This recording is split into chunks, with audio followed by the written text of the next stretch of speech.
Welcome to Parallax by Ankur Kalra, a podcast produced by Radcliffe Cardiology to bring you a new angle of all things cardiology and the best from the US Cardiology Review. Published every second Monday, Ankur Kalra, MD, interventional cardiologist at the Cleveland Clinic in Ohio, USA, speaks with legendary cardiologists, reviews late-breaking trials, and interviews authors of our latest and best US Cardiology Review articles. We call them #audio articles. Parallax is the effect whereby the position or direction of an object appears to differ when viewed from different positions. So this podcast is your fix of reliable updates on all things cardiology by someone from a non-traditional background who is always looking at the industry from a new angle. Now, here's your host, Ankur Kalra, MD. Hello, everyone. I have with me Dr. Danielle Belardo. Dr. Belardo is a third-year cardiology fellow at Mainline Health in Philadelphia, and she's done her initial training at Temple University. She's also popularly known as the Veggie MD. She's got an incredible following on Instagram and also on Twitter, and she has been one of the forthcoming voices, when it comes to vegetarianism, veganism, and cardiovascular disease. As a matter of fact, this podcast is a detour of what we've usually done with Parallax thus far, because we've interviewed authors who've written articles for US Cardiology Review. But this is a detour for a reason, because the National Eat Your Vegetables Day is coming up on June 17th. And I think by the time this podcast gets broadcast, it would either be on the National Eat Your Vegetables Day or just a week before that day. So it is my absolute honor and pleasure to have on the podcast Danielle Belardo. Danielle, welcome. Thank you so much for having me. I'm so excited to talk to your audience and talk to you today. So thank you for including me. No, it's our pleasure to have you. So let's begin the conversation by just a little bit of a background as to when did vegetarianism or veganism, become a movement in North America or in the United States. I know outside North America or outside the U.S., for example, in South Asia or India, which is where I'm from, and which is where my family is, the vast majority of population actually is vegetarian. So, just a little bit of insight into how did the vegetarian movement start in the U.S. would be good for the audience. Yeah, so, it's actually still quite small in the U.S. It's actually only about 1% of the United States population, subscribes to being either vegetarian or vegan. But you're right, worldwide, it's actually much more common. And just to orient your audience, from a medical standpoint, because now that our medical journals like JACC and Circulation and things like that are starting to publish a lot more nutrition research, kind of the definitions we use to define it. So, vegetarian is someone that eats a lot of plants, obviously, and abstains from eating meat or pork or chicken, but a vegetarian may still consume dairy. A vegan is someone that veganism is just defined by what it eliminates, which means it eliminates all animal products. And what I subscribe to is called a whole food plant-based diet. And this is what our evidence and literature and research has supported being very healthy for cardiovascular health.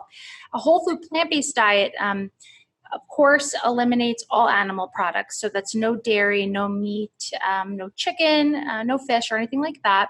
But it really emphasizes eating food as minimally processed as possible. So focusing on fruits, vegetables, whole grains, legumes, nuts, seeds, things like that.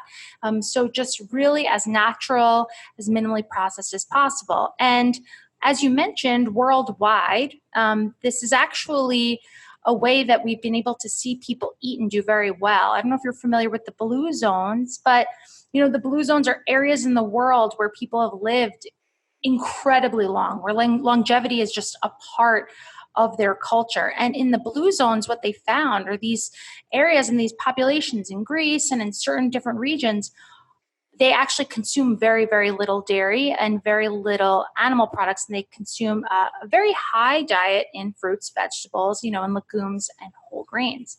So it is interesting how the United States is now starting slowly but surely to catch on to it. And it's still quite low, though, being that, as I mentioned, only about 1% of people kind of subscribe to saying that they're following more of a vegetarian or vegan diet.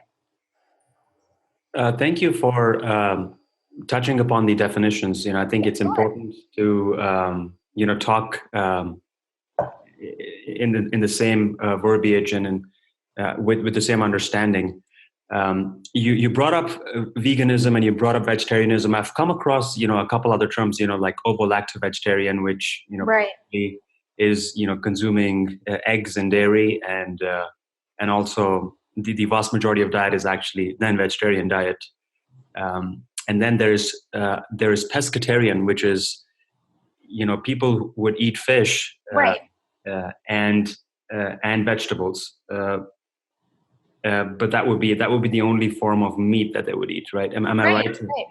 There's all sorts of different kind of variations to it, and I think that overall, and what was reflected in our 2019 ACC guidelines, the prevention guidelines that were released this year, is that pretty much they're just encouraging us to advocate for our patients to focus on eliminating processed foods. I think everyone across the board, whether or not you're a meat eater or you're vegetarian or vegan, whatever, everyone can agree that processed foods aren't healthy for us. And then they also advocate, our guidelines advocate for, increasing our fruit, vegetable, whole grain, and legume consumption, and then eliminating red meat, processed meats. And they still advocate for lean meats like fish and things like that, because the data hasn't been too negative for fish. So I do think that there's multiple different kind of categories people fall into. But I will say that what we found from a lot of the research and data that's out there on nutrition is that the more plant forward that our patients go, and the more we can get people to drop processed food, I think the healthier we've been able to see our patients become. No, absolutely right. So, that's a good segue into my next question, which is, let's talk a little bit more about the data. Sure. Because that's what drives evidence, and that's what drives science and guidelines. Where does the data come from? Like, I'm aware of a few randomized controlled trials. The Predimed obviously was published in the New England Journal, which looked at the Mediterranean diet. Right. And then there is another trial which looked at vegetarian versus Mediterranean, which I think was published in Circulation maybe a couple of years ago. But obviously you are the right person to talk to our audience about the data. So there's a lot of great data out there. So with regards to randomized controlled trials, one of the ones that I love to cite the most that was really great was Dean Ornish.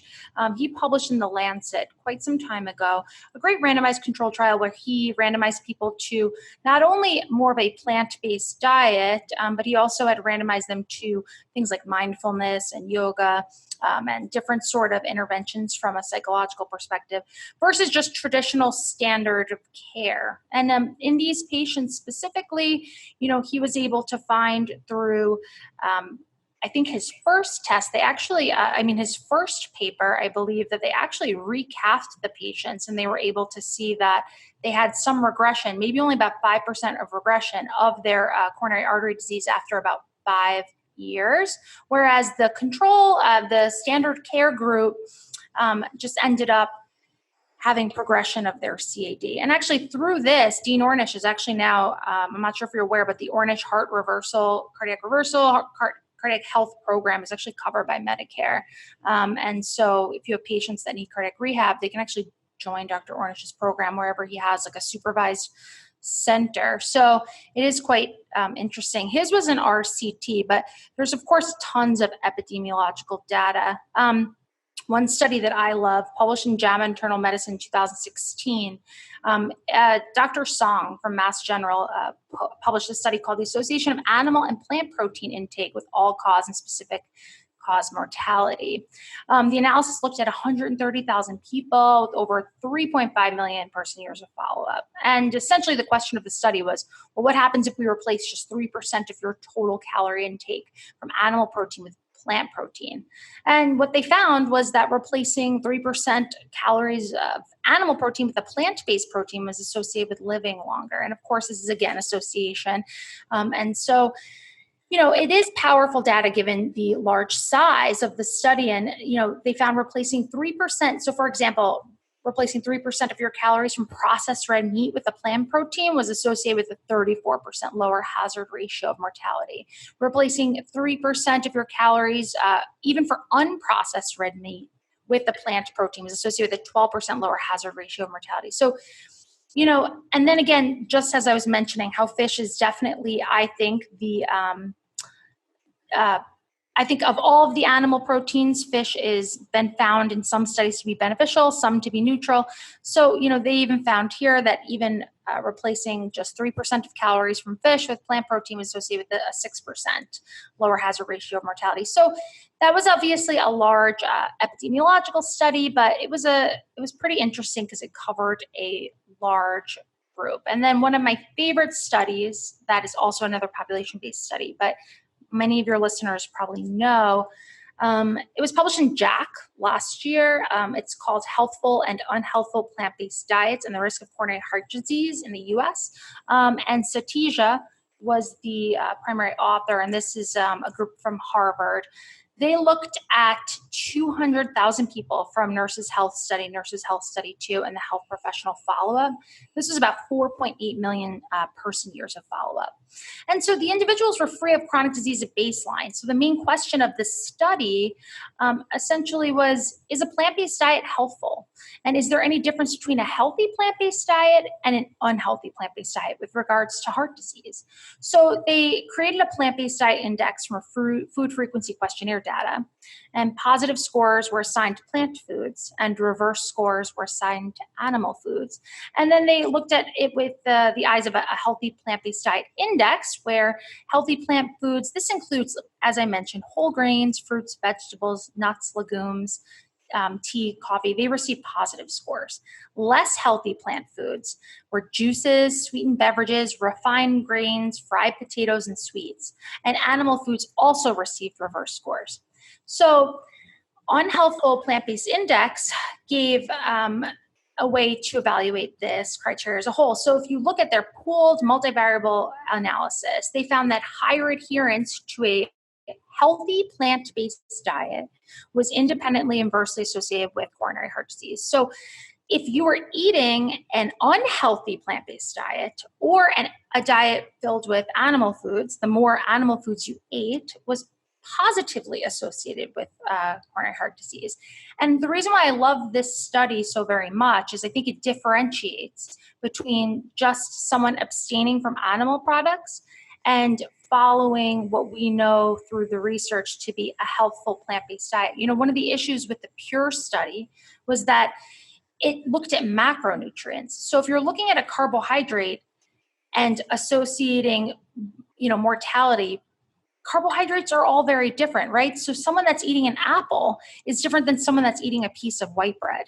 And that's why this study from Satija was so great, because it does show us, that you are more likely associated to have heart disease if you're eating an unhealthy plant-based diet. Just because it's free of animal products doesn't mean it's healthy. So it also goes along with the idea that eating whole foods, plant-based foods that are truly in their natural form and less processed is what's going to be more beneficial with regards to heart health. Thank you for explaining that to us in great length. Is a paper that I cite frequently, and when I'm talking to patients, I frequently bring this paper up. It's a very neat study. It's very well done, and it talks about the healthful and the unhealthful plant-based diet index. My next question to you would be: how would you bring that into action? It's a great paper. Is a very important topic, but how do you talk to patients about it, and how do you make it actionable? Right. This is my favorite question because I've had because of my social media following, I've had doctors in all different specialties from across the country that say, as a cardiology fellow, have you been able to integrate this into practice? And, as a cardiology fellow with zero funding for this, I actually created a plant-based preventive cardiology clinic, meaning I do office hours on Tuesday mornings with an attending who agreed to precept this, and I do preventive cardiology visits for patients who either have heart disease or have cardiovascular risk factors, regular cardiology visits, but patients that are interested in transitioning to a plant-based diet. And over the last year, I've had over 100 patients go fully plant-based. And people always say to me, how do you do this? Like, do you have a nutritionist? Do you have a nurse practitioner, et cetera? I am a cardiology fellow. I do not have any other resources but myself. But what I've done is there's a few ways that I've found to make this work. First and foremost is it just needs to be a conversation. And I know that we're all busy in medicine. I get it. Like, attendings, you're so busy and the responsibilities on you and you're busy in the office and you have to see this person back to back to back. So it doesn't need to be a topic of conversation in every single patient visit, but it should be a conversation for at least some of them. And I think with someone that's not necessarily, seeking you out. So I'm now spoiled in the fact that patients travel from different places to come see me. And I'm a cardiology fellow. And so they all want to go plant-based. They're quite educated about it. But even if you're starting with a patient that is not even interested in nutrition, you can always just start the conversation. So what did you eat yesterday? And they'll start talking about what they ate yesterday. Well, I think one of the easy ways to integrate changing someone and modifying someone's diet is one, assessing how ready they are to change. It's just like smoking. Someone may have no interest in changing, and that may not be the day that you get them to eat more fruits or vegetables. Another thing to think of is that when you're talking to someone about nutrition, a patient with nutrition, is that, trying to modify just one thing. So one of the things I try to get my patients to consider giving up first is actually dairy. Dairy is so high in saturated fat and the nutritional value is so low that, I know, and from research that we can get everything we need to live a healthful diet from plants, but dairy to me is just an excessive waste of calories and saturated fat. So I will try to work on that with my patients first. And so what I'll do is say, well, is there any way you think you could give up dairy, for example, if they're eating cheese, or even just giving it up once a week or twice a week. And once they do that, they'll start to think, wow, that's actually not that hard. The other thing I try to do is encourage patients to either do a meatless Monday, so trying to give up all animal products, say one day a week, or another reasonable way is to ask your patients to give up all animal products, even just one meal a day. And giving them small areas to start with and small goals, I think is actually very manageable. And I think all patients can actually imagine themselves giving up one thing or making one change. And of course, a huge part of this is providing them with dietary references. So I've used technology to my advantage in order to educate my patients. So I have Epic as my EMR at Mainline Health. And so I have a dot phrase. And so, one simple dot plant-based resources gives my patients a list of tons of resources for them to find recipes. Some of the favorites I like, I'm not affiliated with any of these organizations, but I happen to like Forks Over Knives and Physicians Committee for Responsible Medicine. They have some great recipes. So I provide my patients with resources, kind of an idea of how they can make a change, and then, of course, importantly, follow up and kind of checking in with them and seeing how they're doing.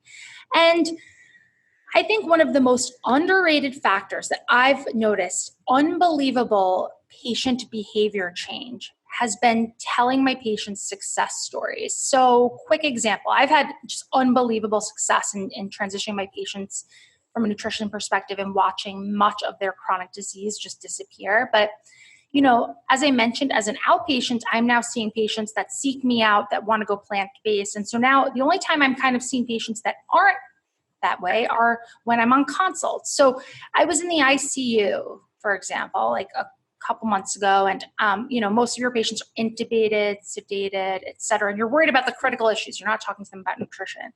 But I happened to have a patient that was extubated on BiPAP, and his entire current situation was based on lifestyle. He was morbidly obese. He came in with volume overload, HFpEF, had sleep apnea, hemoglobin A1C of 13, uncontrolled hypertension. I mean, this was very lifestyle-related diseases. And these were all new diagnoses for him. And he was very young, in his 40s. And so when I was walking around doing rounds as the cardiology fellow, I'm seeing the different patients. And when I stopped by his room and start to talk to him, he asked me, we start talking about the different medications he's going to go home on when he's discharged. We're talking about the pathophysiology of his diagnosis. And then one thing I said to him was, there was a moment in my head where I said, okay, I'm in the ICU. I just got to keep it moving, go see the next patient. But I had this guilt that built up, and I looked at him and I said, okay, I know this sounds crazy. We're sitting in an ICU right now and you have BiPAP on. But I want you to know, once we get this all straightened out, if there's any way you want to see me in my office, we can work on changing some of the nutrition and lifestyle things and start to get rid of some of these medications and get you healthier. And he's like, how is that possible? He's like, no doctor has ever told me that before. And I was like, of course it's possible. And I shared with him some of my patients' success stories, and patients who have had, severe hypertension, been incredibly overweight, of course, diabetes, and they've been able to, drop their hemoglobin A1C, et cetera. So this patient came and saw me in the office once he was discharged. He's lost 120 pounds.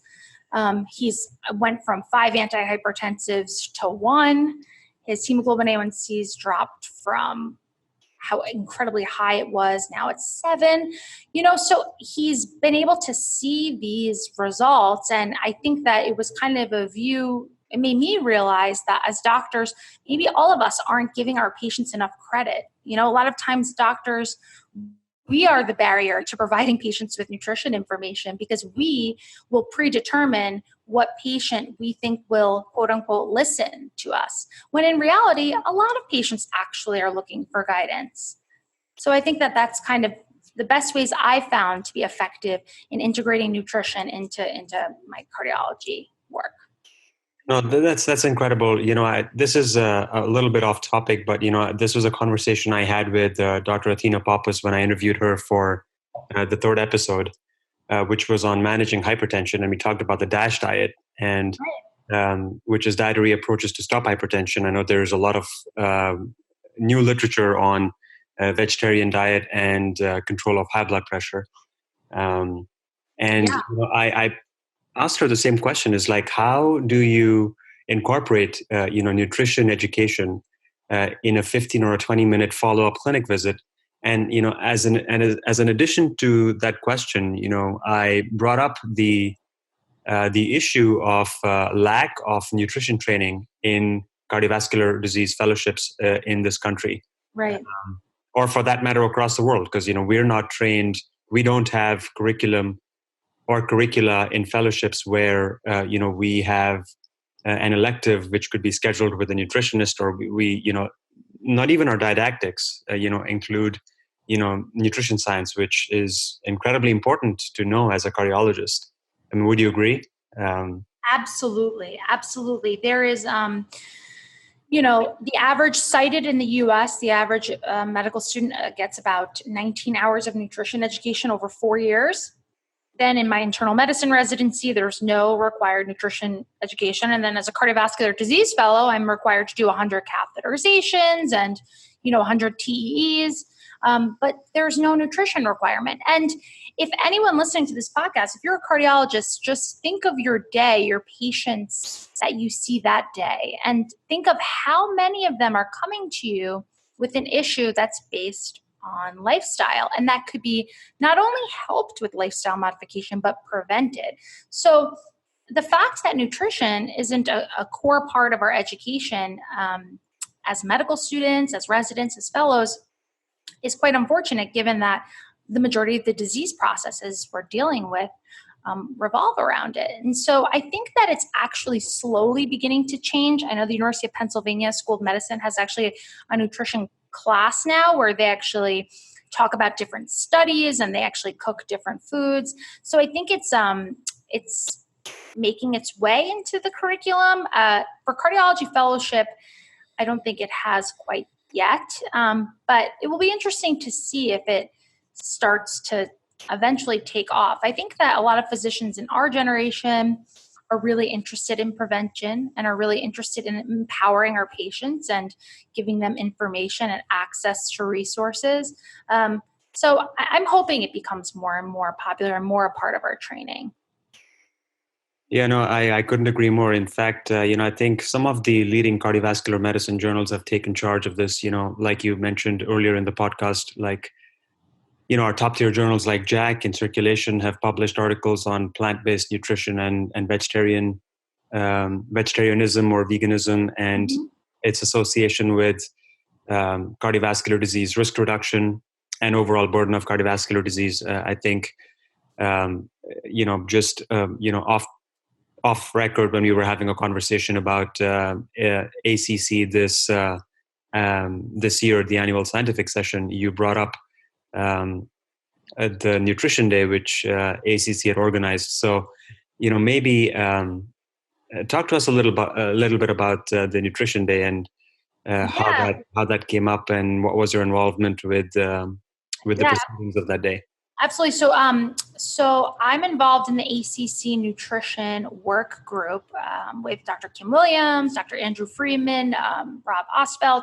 And through it, I've been able to meet many cardiologists from across the country that have, we range from omnivore to plant-based, et cetera. But everyone in the committee, and everyone in the group, and everyone that even all of the physicians that made up the guidelines for this year, everyone agrees that, eating more plants and more of these whole foods are more healthful. And so that was really reflected in Dr. Williams when he presented the new guidelines. And Dr. Williams was the ACC president previously on that Monday of ACC.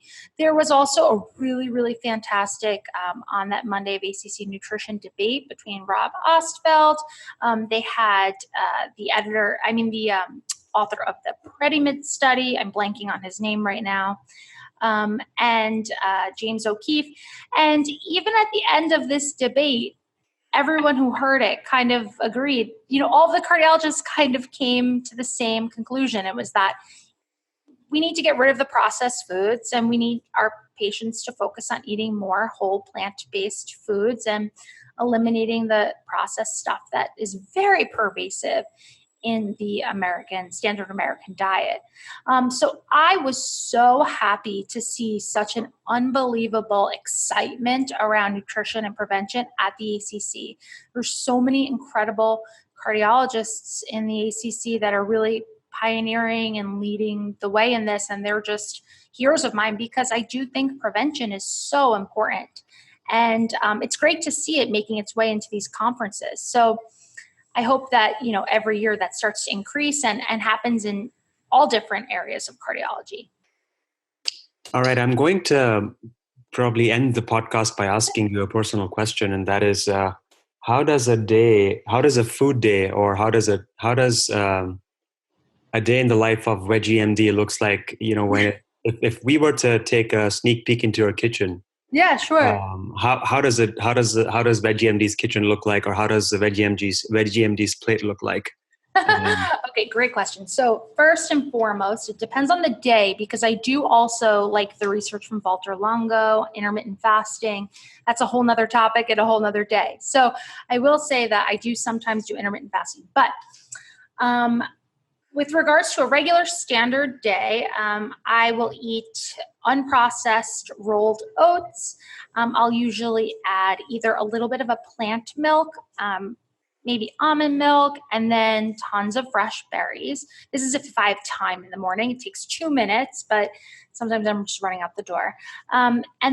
So I'll stick with either overnight oats or usually I'll end up doing that because it's easy. So just some rolled oats without any added sugar, and then I'll add fruit.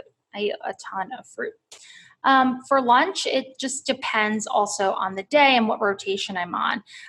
If it's a day that I have time, I'm not in the cath lab or EP, et cetera, I will try to bring lunch with me. And I usually will do some version of a salad. So I love kale, I love spinach, and I'll usually add things like quinoa, lentils, Brussels sprouts, peppers, tomatoes, avocado, any sort of vegetable that I've maybe roasted the night before. And a trick for your listeners, if anyone's, because I also subscribe to I don't add any oil in my diet. So if you ever wonder how you can roast vegetables and keep them crispy, you do it on parchment paper. And you don't have to add any olive oil, nothing, no added fat, and it's fantastic. So I usually do that. I'll throw that into my salads, bring those to work. Those are easy. And then I'm always eating fruit throughout the day. I'm known for bringing strange fruits. So I'm always eating either, things that are out of the norm. I eat mango. I eat, of course, all different kinds of berries. I eat lychees. I eat kiwis. I eat everything, every fruit you can imagine. And then for dinner, it just also, again, depends on the day, but generally I'll focus on more sorts of vegetables. I do love the bean legume-based pastas that are hitting the market now. They're fantastic. I've actually just stopped eating regular pasta completely, and I eat either an edamame-based pasta or a black bean-based pasta. So they have so much fiber and so much protein. It's unbelievable. Actually, 1 cup of a black bean pasta has more protein than a small filet mignon. So, as a vegan, of course, everyone asks me, where do you get your protein? And it's from plants. I mean, legumes have tons of protein. So, my diet is very diverse and it's never boring. And there are tons and tons and tons of different plants to try. So I advocate everyone give eating 1 meal a day of a plant-based sort of item a day and, or sticking with 1 day of just all plants 1 day a week. It's easy to start with and easy to stick to.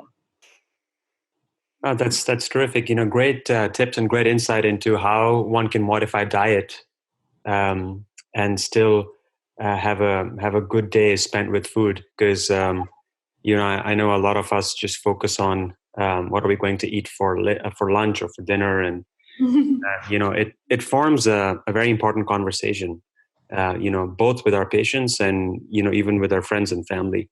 So no, thank you for detailing what your day in the kitchen looks like. I think that's going to be very helpful for our listeners.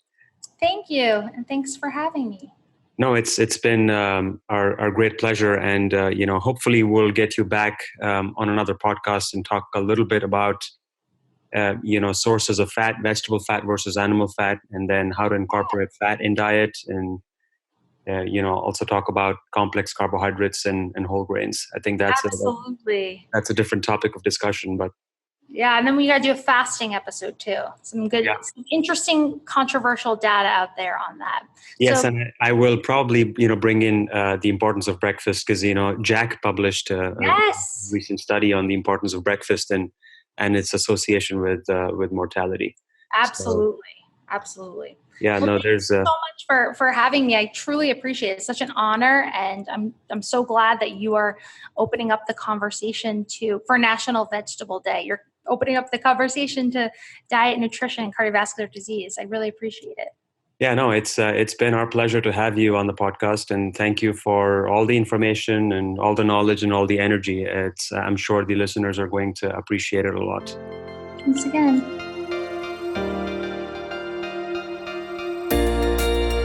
Dear cardiologists, we want to make this podcast about you and for you. So please email us your critical thoughts, comments and questions at podcast@radcliffe-group.com and visit uscjournal.com for more information. You can also follow us on Twitter, LinkedIn, Facebook and Instagram at Radcliffe Cardiology for daily updates. Join thousands of cardiologists and become a Radcliffean by registering to radcliffecardiology.com.